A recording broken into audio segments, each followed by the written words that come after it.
Some words don't end a marriage the moment they are spoken. They begin ending it the moment they are believed. Standing in the cold marble hallway of our Newport estate, I heard my husband say she needed him more, and that night I stopped needing him at all. For 6 months I had curated the guest list, negotiated the subtle politics of the seating charts, and managed the intricate catering logistics for the Barrett Foundation's late summer gala. 300 of the coast's elite moved through our ballroom in tailored tuxedos and heavy silk gowns. Alexander Barrett walked among them with the effortless authority of a man accustomed to total obedience. He commanded shipping empires and shadow networks alike, a patriarch whose power was measured by the silence of the rooms he entered.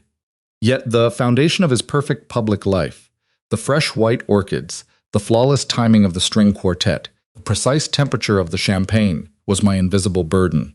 Near midnight, my feet ached inside narrow stiletto heels, but my posture remained rigidly upright. I excused myself from a conversation to check on the transition to the dessert service. The corridor leading past the private library was deliberately unlit, a quiet transitional space of cool shadows and heavy mahogany doors. The air here was noticeably colder than the humid warmth of the ballroom. As I approached the slightly ajar door of Alexander's study, the low hum of male voices drifted into the hallway. He was speaking to his chief lieutenant. The topic was not the upcoming harbor negotiations. The topic was Clara Sterling, Clara, the fragile ghost of his past, a woman who existed in a perpetual state of emotional crisis. The lieutenant was questioning the logic of diverting a substantial portion of their security detail to watch over her townhouse, pointing out that my own scheduled charity travel would be left with a skeleton crew. Alexander's response was low, steady, and entirely devoid of hesitation. The sound of ice clinking against his crystal Scotch glass punctuated the sentence. Elena is entirely capable of managing herself, he said, his tone carrying the casual weight of absolute certainty. Clara is not. She needs me more. There was no sudden intake of breath. I did not gasp, nor did my vision blur with humiliating tears. People often mistake politeness for peace. They are not the same thing. I looked down at the half-empty glass of Pinot Noir resting in my right hand. The delicate crystal stem felt freezing against my skin.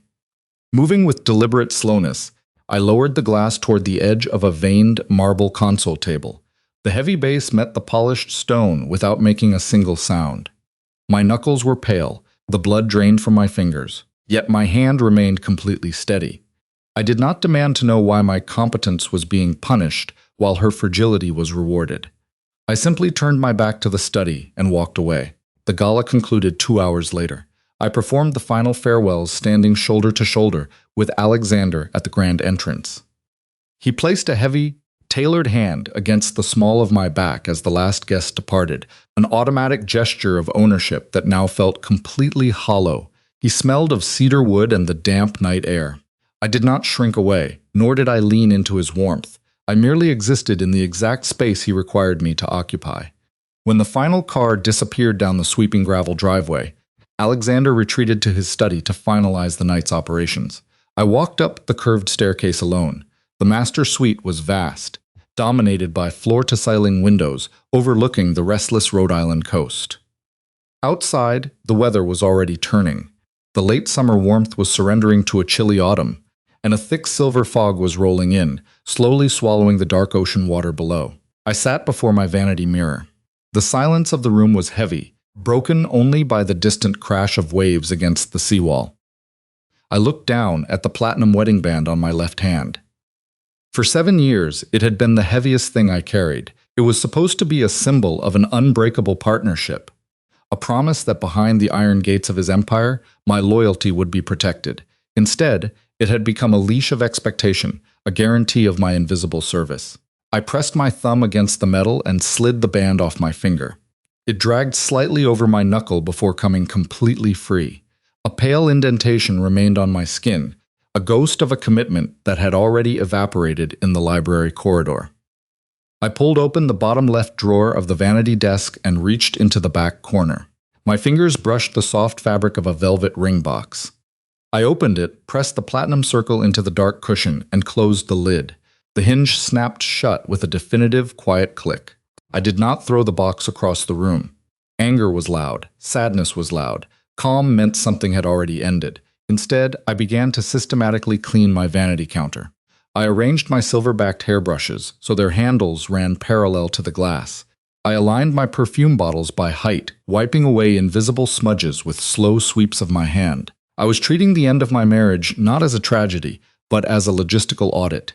Every geometric adjustment was a quiet reclamation of my own territory. Alexander assumed I would endure his absences forever because I never complained. The sunrise arrived wrapped in a pale morning mist.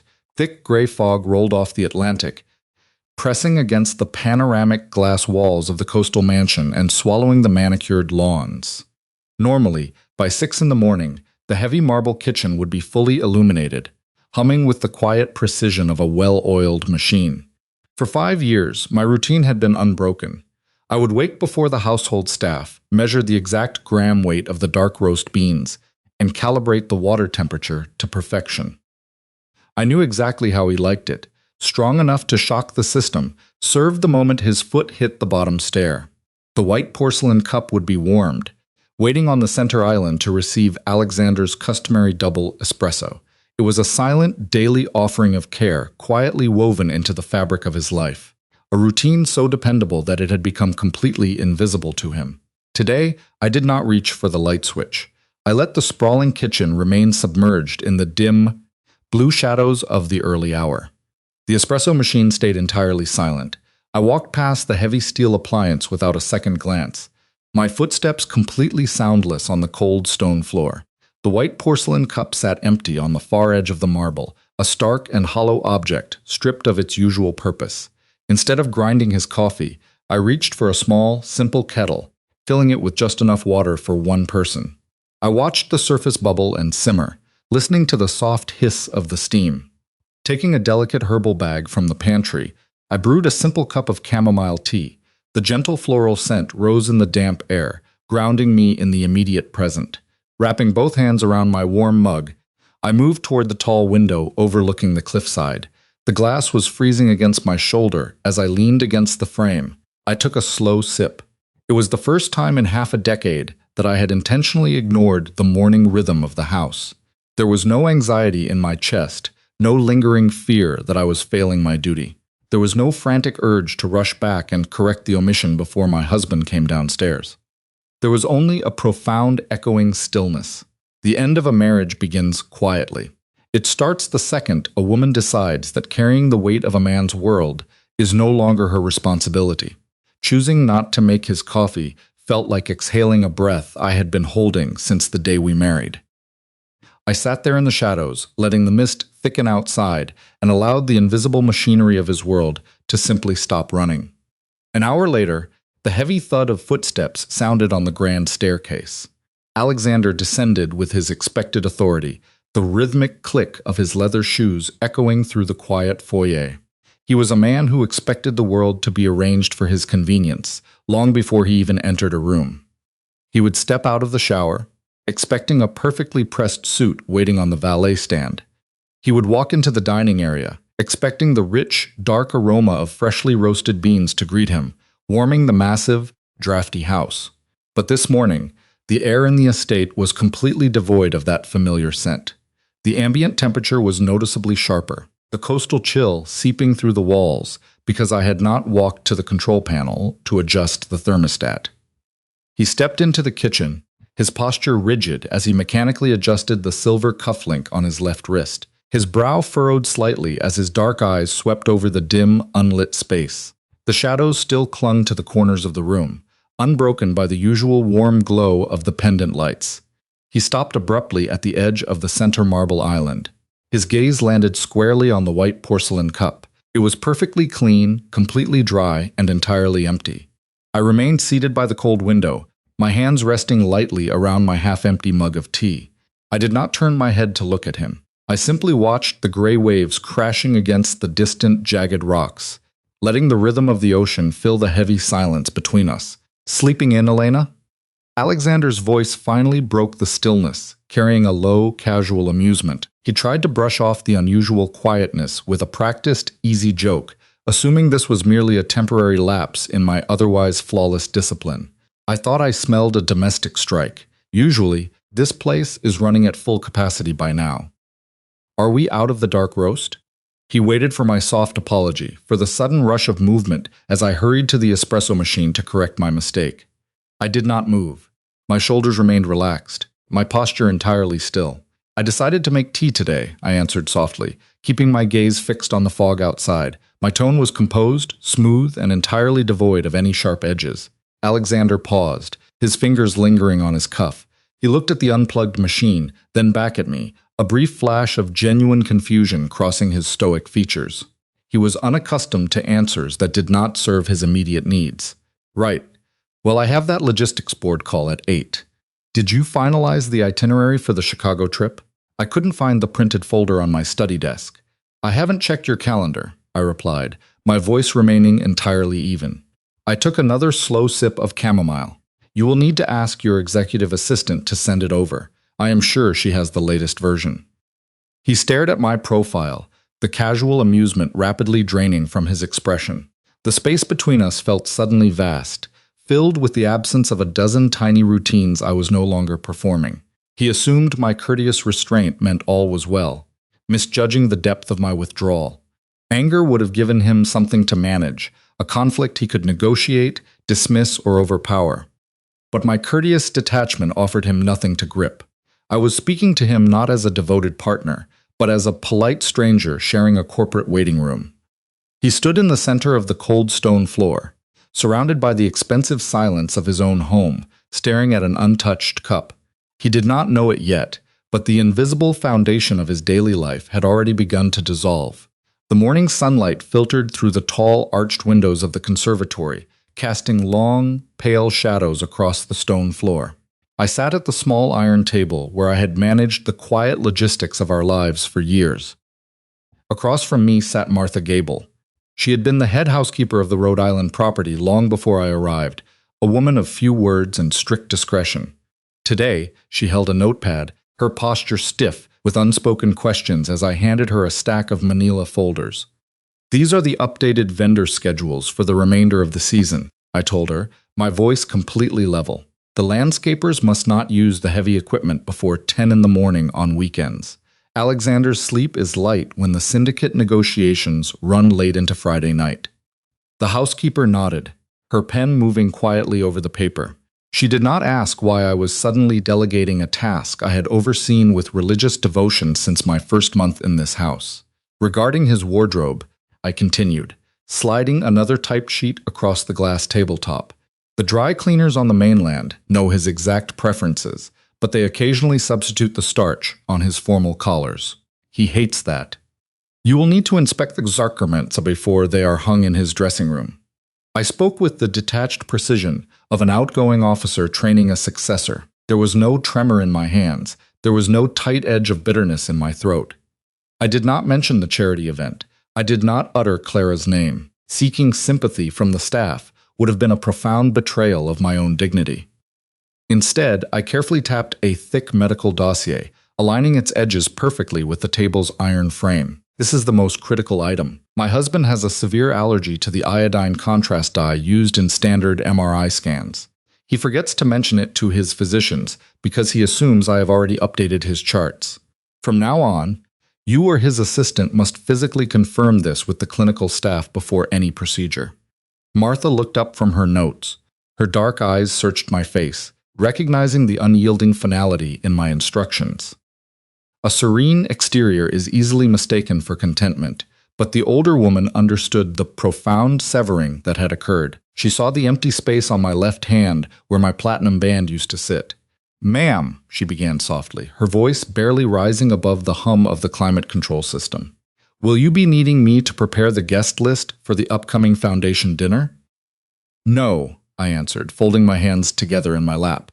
"I will no longer be overseeing his personal schedule, his preferences, or his social obligations. You have everything you need to keep his world running exactly as he expects it to." I stood up, leaving the infrastructure of his daily comfort resting in neat piles on the table.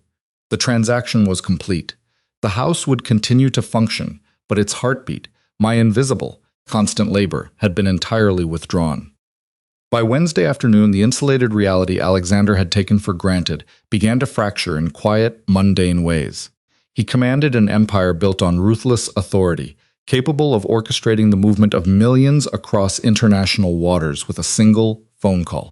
Yet, standing in the center of his expansive study, surrounded by imported leather and dark mahogany, the feared patriarch was entirely helpless.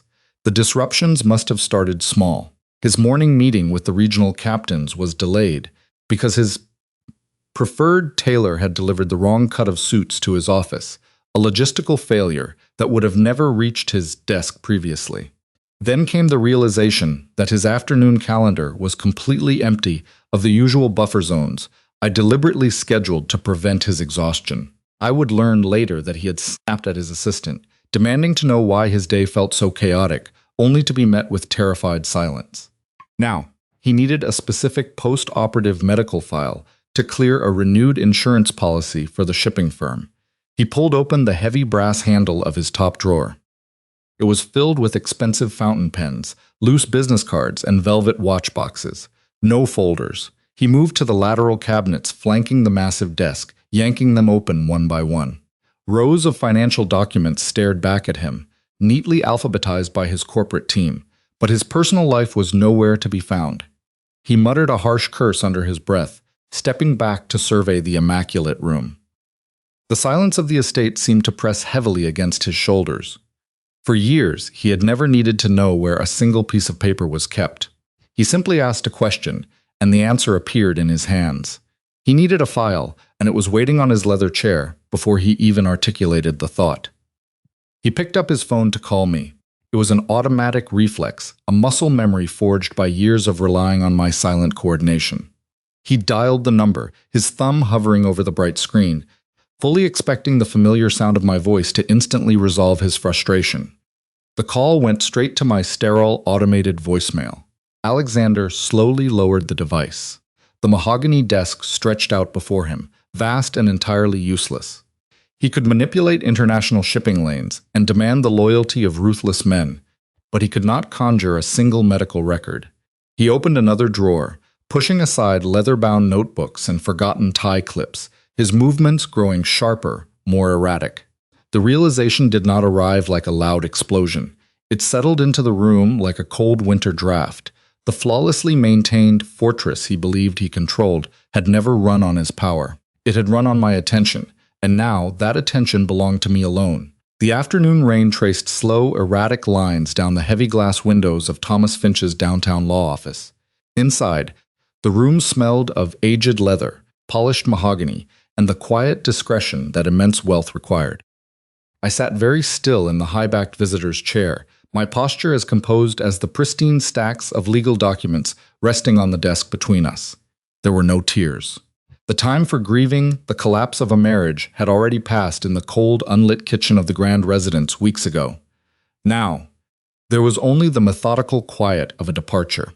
Thomas adjusted his silver-rimmed glasses, sliding a thick manila folder across the dark wood. It contained the deed to a historic townhome in Boston, a modest, narrow brick structure with bay windows and hardwood floors that creaked with history.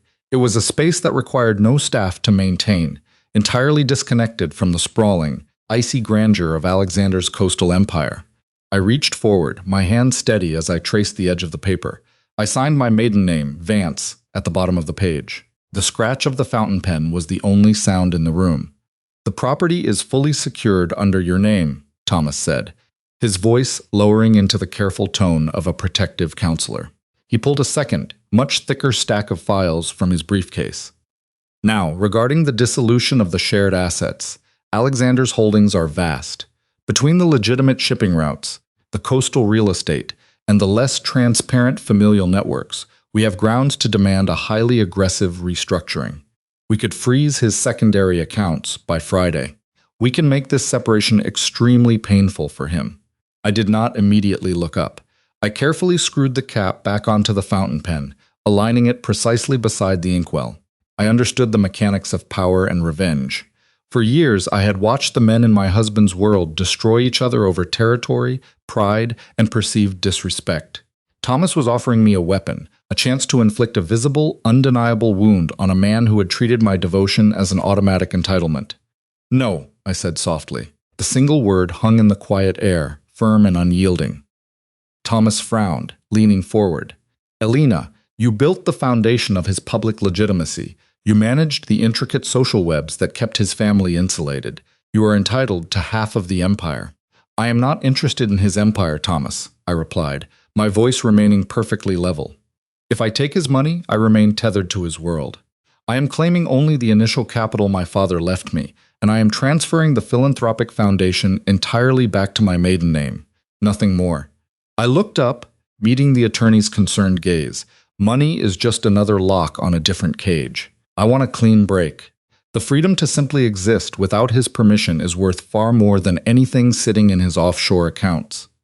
Thomas studied me for a long moment, recognizing the quiet finality in my posture. He slowly closed the thick folder of financial leverage, sliding it away. He nodded once, acknowledging my dignity as I refused to be bought, managed, or compensated for my heartbreak. Later that evening, the coastal air outside the sprawling manor had turned bitter, stripping the last of the autumn leaves from the oak trees lining the driveway. Inside the grand sitting room, the temperature felt just as severe, despite the fire burning in the marble hearth. I stood by the long mahogany console table, quietly sorting through a stack of first edition books. I was meticulously separating the volumes I had purchased from the ones that belonged to the estate, sliding my selections into a small leather satchel hidden behind the sofa. The heavy double doors opened, and Alexander walked in. He loosened his silk tie, his broad shoulders carrying the residual tension of a man who spent his days enforcing rigid control over a volatile organization. He stopped near the center of the room, observing me. He was a man accustomed to reading the subtle shifts in a room's atmosphere, and for the past 3 weeks, he had sensed a growing, unnameable friction within his own home. The flawless machinery of his domestic life had begun to stagger. His calendar was unmanaged, his preferred evening meals were absent, and the sprawling house felt inexplicably hollow. He walked toward the fireplace, resting one hand on the mantel, attempting to project his usual effortless authority. "I know I have been distant lately," Alexander began, his voice carrying the smooth, practiced cadence of a man negotiating a minor inconvenience. "My schedule has been unforgiving. The current logistical disputes at the harbor have required my complete attention." It was a surface-level apology, an excuse offered to a subordinate rather than a partner. He assumed the quietness in the house was merely a reaction to his physical absence. He did not remember the charity gala.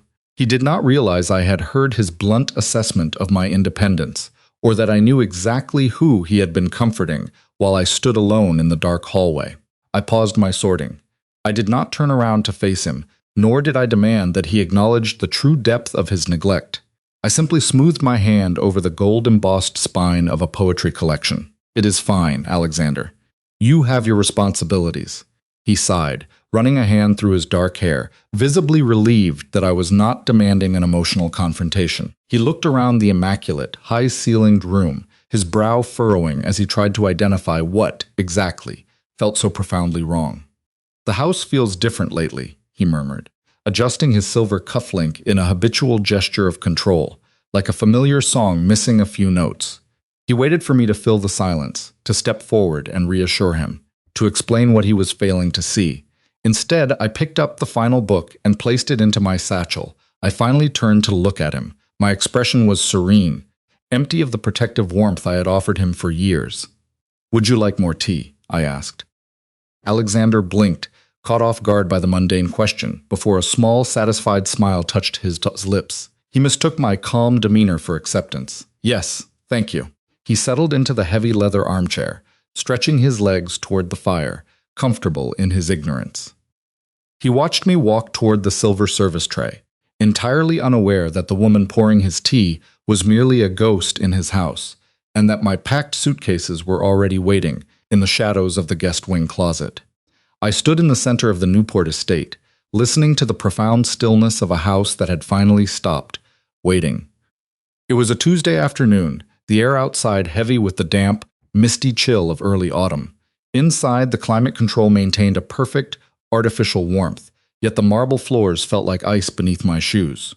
I had spent 8 years breathing life into these sprawling rooms, orchestrating the subtle rhythms that made this massive architectural masterpiece feel like a home. Now, I was simply a visitor preparing to leave. My suitcase was already waiting by the front entrance, holding the modest remnants of my independent life. I did not take the designer gowns or the expensive artifacts Alexander had purchased to decorate the spaces between us. I only took what was mine before the Barrett name had consumed my identity. I walked slowly through the ground floor, performing one final, silent inspection. The crystal chandelier in the dining room hung perfectly still, catching the pale gray light from the floor-to-ceiling windows. The mahogany dining table was polished to a flawless mirror finish. There were no shattered glasses, no torn photographs, no dramatic symbols of a woman scorned. Anger demanded an audience. Sadness sought an apology. Absolute calm meant a quiet boundary had already been drawn. I stepped into Alexander's private study. The room smelled faintly of cedar cologne and the aged paper of architectural blueprints. His massive mahogany desk commanded the center of the space, an altar to his relentless ambition and absolute control. It was here that he had built an empire, remaining entirely blind to the woman maintaining the foundation beneath it. I reached into the pocket of my coat and withdrew the silver key ring. The metal was heavy, burdened with access to the estate's complex security systems, the private gates, and the intricate locks of a life I no longer wished to secure. I did not leave an impassioned letter explaining my departure. Betrayal leaves a wound you can measure, but indifference leaves nothing physical behind. He had known exactly what he was doing when he declared Clara needed him more. I was simply honoring his assessment. I lowered my hand, setting the heavy metal directly in the exact center of the dark mahogany wood. It made a soft, definitive clink against the polished surface. A tiny sound, yet in the absolute silence of the study, it echoed with the finality of a closing vault. I turned and walked back into the main corridor. As I approached the front doors, my gaze caught a slight imperfection, a small wrinkle in the edge of the woven silk runner in the hallway, likely pushed out of place by the staff moving a vase earlier that morning. Out of pure, ingrained habit, I paused. I knelt on the cold marble and gently smoothed the fabric with the palm of my hand until it lay completely flat. The grand house was now flawlessly ordered. It possessed a terrifying perfection, completely devoid of my presence. I stood up, picked up my suitcase, and walked out into the coastal fog. The fog had thickened into a dense, coastal drizzle by the time Alexander Barrett's black sedan pulled through the iron gates of the Newport estate. Usually, the sight of the towering glass and stone structure offered him a profound sense of territorial satisfaction. It was his fortress, a testament to his influence. But tonight, as the car glided up the circular driveway, something was fundamentally wrong. The property was entirely dark. He stepped out of the vehicle, his tailored suit instantly catching the cold moisture of the evening air. Frowning, he checked his watch. It was past 8 o'clock. The exterior pathway lights should have been glowing with a warm, welcoming amber, and the grand foyer should have been illuminated. Instead, the massive house loomed against the night sky like an abandoned museum. He unlocked the front door and pushed it open, stepping into the cavernous hallway. The air inside was stiflingly quiet, lacking the faint, familiar scent of cinnamon or the subtle warmth of dinner being prepared. "Elena?" he called out, his deep voice slicing through the heavy silence. The empty halls only returned a quiet echo. There was no soft sound of footsteps approaching from the kitchen, no composed greeting, no gentle inquiry about the endless meetings that had consumed his day. The unnerving stillness pressed against him. Alexander had commanded boardrooms, dismantled rival organizations, and orchestrated multi-million-dollar logistics with ruthless precision. He was a man who possessed total control over his environment. Yet, standing in his own foyer, a cold, heavy knot formed in his stomach. He moved through the ground floor, flipping light switches as he went. The dining room was immaculate and cold. The kitchen was spotless, the countertops gleaming under the harsh recessed lighting, completely devoid of life. He walked toward the one place where he always retreated to process a crisis, his private study. As he pushed the heavy double doors open and turned on the brass desk lamp, the pool of yellow light fell directly onto the center of his mahogany desk. Alexander froze. Resting exactly in the middle of the polished wood, illuminated like a solitary exhibit, was my silver key ring. He stared at the collection of metal, the keys that granted access to his home, his secure files, his entire private world. They were sitting alone on the desk, completely untouched by any note or explanation. A screaming woman was a partner who still cared, someone who still wanted to negotiate the terms of her heart.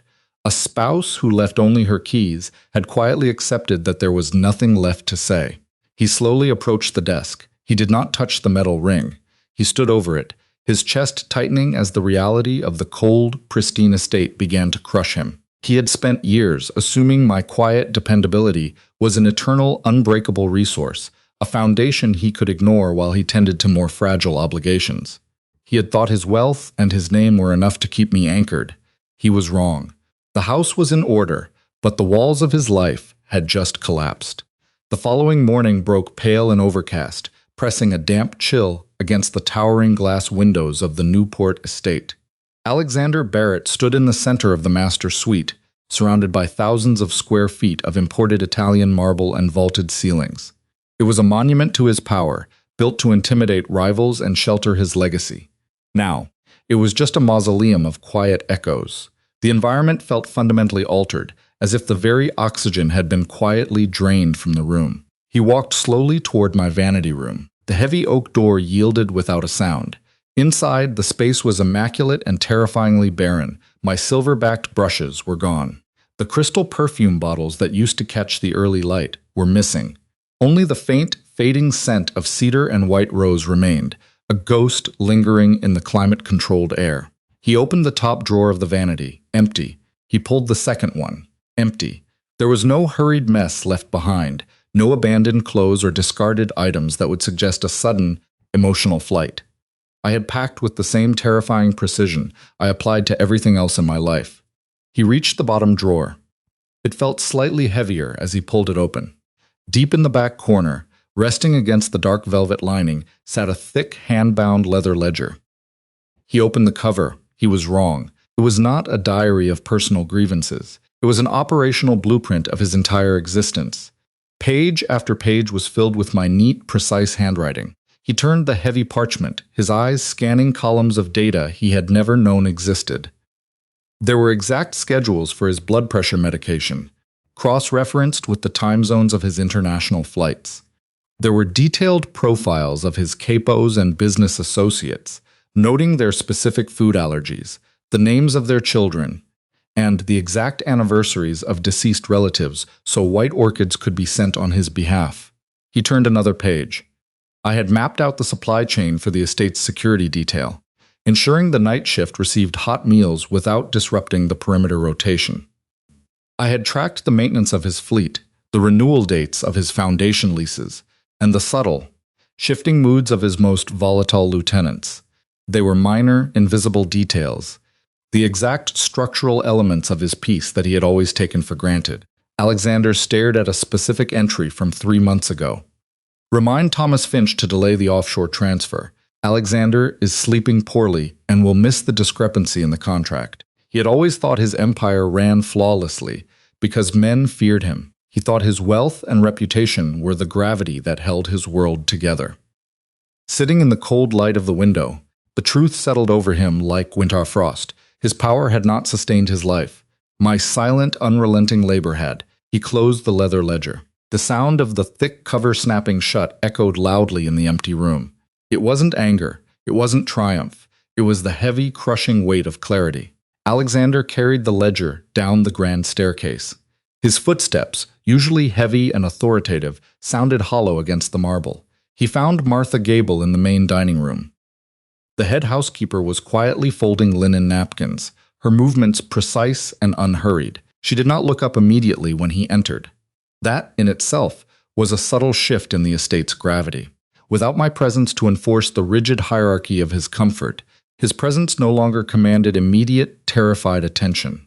"Martha," he said. His voice was lower than usual, stripped of its typical sharp edge. The older woman smoothed the edge of a white napkin and turned to face him. "Yes, Mr. Barrett." He placed the leather ledger onto the long, polished mahogany table. He did not push it toward her. He simply let it rest there, a physical manifestation of his own blindness. "Did you know about this?" he asked softly. Martha looked at the dark leather binding. Her expression did not change. She possessed the silent loyalty of someone who had watched the house breathe for decades. I knew she kept records, yes. She managed the security rotations. She handled the dietary restrictions for the entire Eastern Syndicate, Alexander said, his tone hovering between confusion and quiet shock. She mediated a dispute between the Kaplan brothers last winter. I never even knew they were fighting.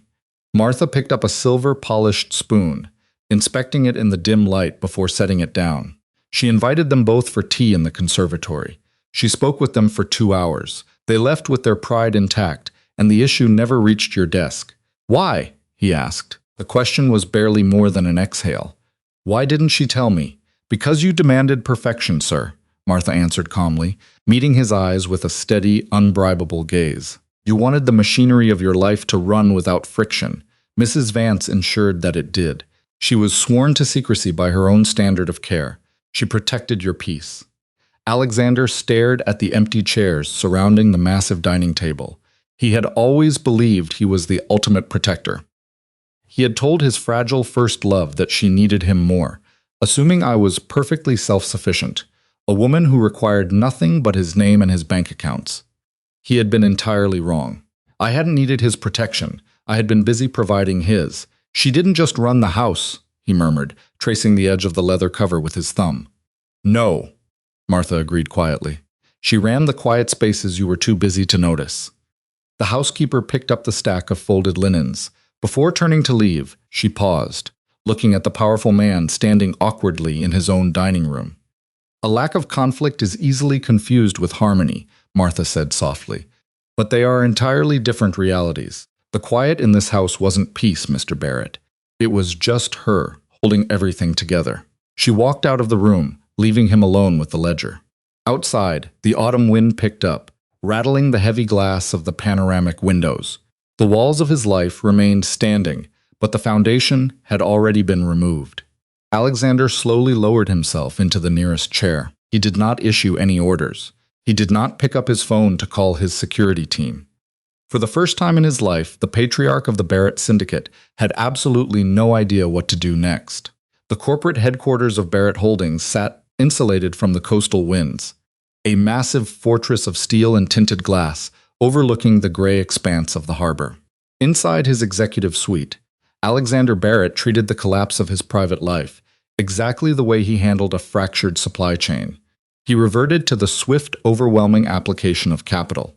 For weeks, he had wandered through the cavernous, silent rooms of the expansive property, continually confronted by the staggering void I had left behind.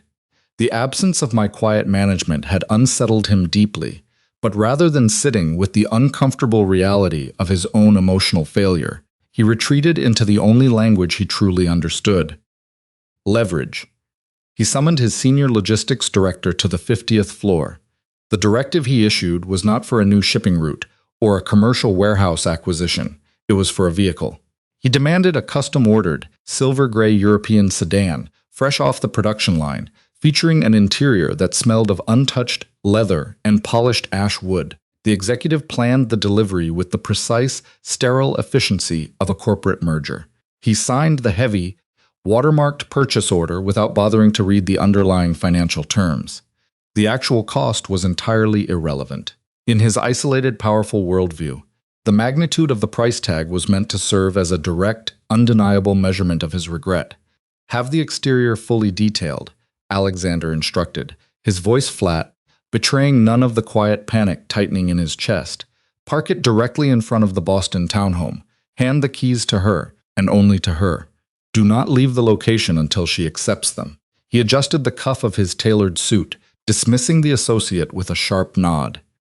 Sitting alone in the vast, temperature-controlled office, the patriarch placed his phone, dead center, on the expansive mahogany desk.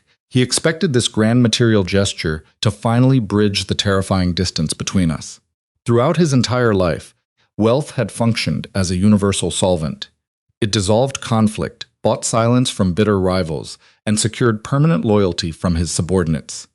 He assumed I would react the way everyone else did when presented with a fortune. He anticipated a phone call by the afternoon. It might be filled with residual anger, or perhaps laced with cautious gratitude, but it would ultimately be an opening. It would be a demand for an explanation that would finally allow him to negotiate my return. He watched the dark screen of his device, listening to the heavy ticking of his platinum watch, entirely blind to the fact that trust could not be repurchased once the emotional account was empty. Morning arrived in Boston with a crisp, biting chill, stripping the last of the autumn leaves from the trees lining the historic street. I stepped out of my modest brick townhome, adjusting the collar of my wool coat against the wind. My new life was significantly smaller, stripped of the sprawling marble corridors and crystal chandeliers, but it was undeniably warm. The air simply felt lighter. Yet, as I locked my front door, I noticed the gleaming luxury vehicle idling aggressively by the curb. It looked completely out of place against the backdrop of the understated, quiet neighborhood. A man in an impeccably tailored dark suit stepped out from the driver's side. He looked visibly out of his element, standing on the ordinary residential sidewalk. Without speaking a word, he stepped forward and extended a heavy, matte black velvet box containing the vehicle's electronic fob. I did not raise my voice. I offered no flicker of shock, nor did I express any indignation at the arrogant assumption currently idling at my steps. Creating a public spectacle on a quiet residential street would have been a rapid surrender of my hard-won peace. Instead, I gave the uncomfortable driver a brief, polite nod, accepted the box from his hands, and slipped behind the heavy door of the sedan. The dashboard illuminated instantly, cold and pristine. The cabin smelled strongly of expensive upholstery and desperate control. I did not call the 50th floor. I sent no frantic messages demanding to know what he was thinking. I simply put the car in gear and drove it smoothly across the city. I navigated the morning traffic with practiced calm until I reached the towering glass facade of his corporate headquarters. Pulling into the restricted executive loading zone, I parked the sedan directly under the shadow of the massive building. I stepped out, my practical heels clicking with a steady, measured rhythm against the polished granite of the corporate lobby. The expansive space was an intimidating monument to his financial influence, but I felt absolutely no fear walking through it. I approached the main reception desk, my posture perfectly aligned. The executive assistant's eyes widened in immediate recognition. She reached for the phone to alert the upper offices, but before she could lift the receiver, I placed the electronic fob on the cold stone counter. Beside it, I laid a small, neatly folded piece of heavy cardstock. The handwritten note contained no lingering bitterness, no dramatic ultimatums, and no demands for closure. It was absolute in its professional detachment. The current mileage is 12. Please forward the registration papers back to the originating dealership. Direct any further correspondence regarding assets to my attorney, Thomas Finch. I turned and walked back out through the revolving glass doors, stepping into the bright, freezing sunlight. I did not look up at the towering windows above. By calmly returning the most expensive apology he could manufacture, I completely neutralized his remaining leverage. Autumn had stripped the Massachusetts coast of its vibrant colors, leaving behind a muted landscape of silver skies and brittle ocean waves. My foundation had recently partnered with a botanical restoration project just outside Boston, and I found myself spending my late afternoons inside their vast glass-paneled greenhouse. It was a place of quiet, measured growth. The air inside was perpetually warm, carrying the heavy scent of damp potting soil, crushed cedar bark, and blooming winter orchids. Here, survival was not a matter of power or influence. It was simply a matter of consistent, daily care. I was standing at a long wooden potting bench, a heavy copper watering can in my hand when I saw him. Through the condensation-streaked glass, the world outside was a blur of wind-battered branches and cold mist. Yet Alexander's silhouette was unmistakable. He stood on the gravel path just beyond the entrance, wearing a dark, tailored wool overcoat that offered little protection against the biting coastal wind. For a man who had spent his entire adult life dictating the schedules of boardrooms and dangerous syndicates, the posture he held now was entirely foreign. He was not commanding the space. He was simply waiting at the edge of it. I did not rush to the door to grant him relief from the freezing temperature. Instead, I turned my attention back to a row of fragile hydrangeas. I carefully lifted the leaves, inspecting the soil moisture. I poured a slow, measured stream of water into the terracotta pot, watching the dark earth drink it in before moving to the next. My movements were unhurried. For 8 years, my entire existence had been calibrated around his arrival. I had kept his meals warm, his schedule clear, and his life perfectly insulated from inconvenience. Now, the rhythm of my day belonged only to me. Through the corner of my eye, I tracked his stillness.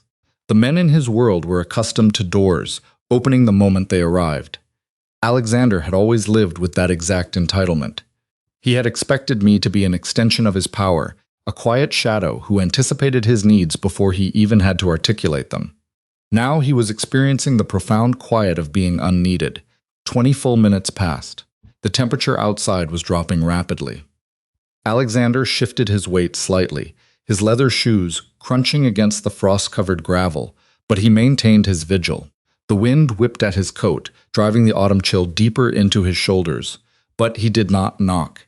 He did not pull out his phone to demand that I open the door. He simply stood with his hands deep in his pockets, his jaw set against the cold. He was finally learning that my presence was not an automatic right. It was a privilege that had been systematically revoked. When I finally set down my tools, wiped my hands on a damp canvas apron, and approached the door, the silence between us was heavier than the thick glass separating us. I unlocked the heavy door. The brass mechanism turned with a sharp, final click. Alexander stepped inside, bringing the sharp scent of ozone and winter frost with him.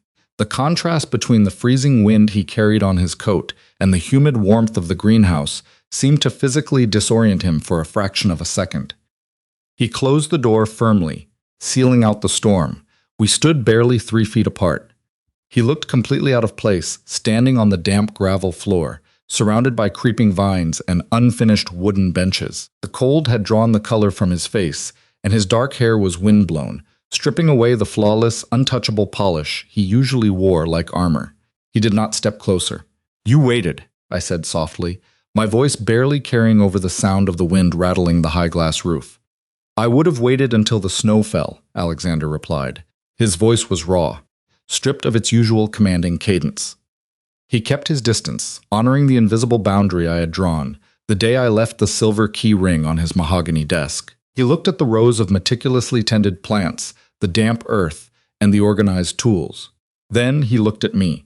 There was a hollow exhaustion in his eyes. It was the exhaustion of a man who had finally walked through his own empty life and recognized exactly what he had destroyed. "I read the leather ledger," he said, the words slipping out quietly. "I read every single page, the schedules, the preferences, the quiet disasters you managed, so I would never have to look away from my desk."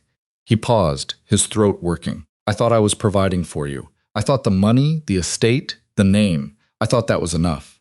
I was so arrogant, Elena. I looked right at you for years, and I never actually saw how much of my world you were carrying." He did not mention Clara. He did not offer excuses about his protective instincts or his demanding schedule. He simply laid his failure bare. "You said she needed you more," I reminded him. My voice was completely steady, a reflection of cold, undeniable truth rather than lingering rage.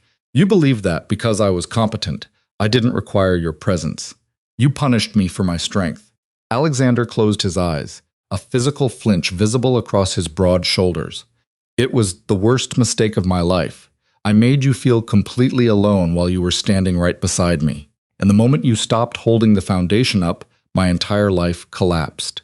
He opened his eyes, meeting my gaze with a desperate, grounded clarity. "I don't want the empire without you. I don't know how to live in that house when it is entirely empty of your warmth." I turned away from him and walked over to a small workbench where a battered steel thermos sat next to 2 plain ceramic mugs. I poured a small amount of black coffee into each. There was no white porcelain cup here.